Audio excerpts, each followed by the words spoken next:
राम राम संगवारी हो, जय जोहार।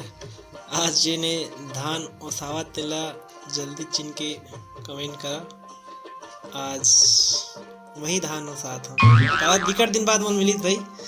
बिकट दिन हो गए इसे काम ला करे और बहुत अच्छा लगा इसे जब मैं ओसा के देखे तो उड़ाई भी है भाई। तो चला संगी हो अंत तक के देखते ना और ये जिन संस्कृति ला देखा आप मन कैसे करते से रास कला के थे।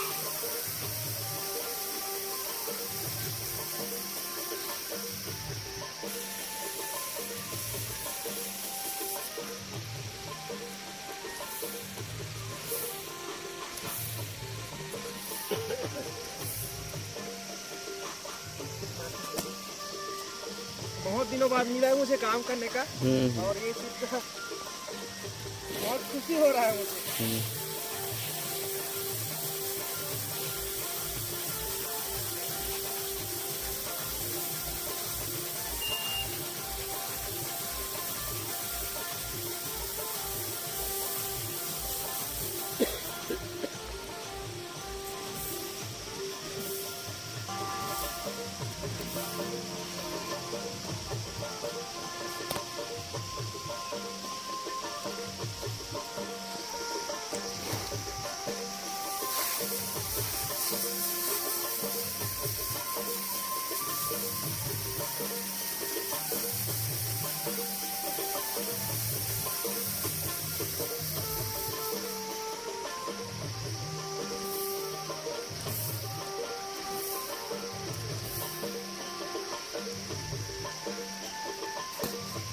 जो हमारे ये पुराना जन संस्कृति है आज भी संजोए रखे है।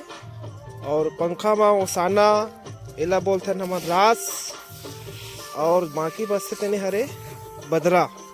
आजकल मोटैया कमी है एकर कारण आजकल इलेक्ट्रॉनिक सिस्टम अपना ले गए हैं, पंखा बनाए गए हैं। और ये हमारे दादाजी रास ओसाए वाला हाथ है और इतनी बार जन पाछे तरफ के निकलते हैं ओला कहते हमन बदरा बोलथन। और बाकी जन उड़ जाते पंखा वाला बोले जाथन पिरौसी के नाम से जानथन। और बाकी ये पैरा जन है बेलन में मिजाए गए है, बेलन और दौरी के जन जमाना रही से आज तो नदावत गए है। लेकिन आज भी ये जन आदिवासी जन एरिया है गौरेला पिंडा मरवाही आज भी वो संस्कृति अपनाए हुए हैं और अपन संस्कृति बनाए रखे हैं।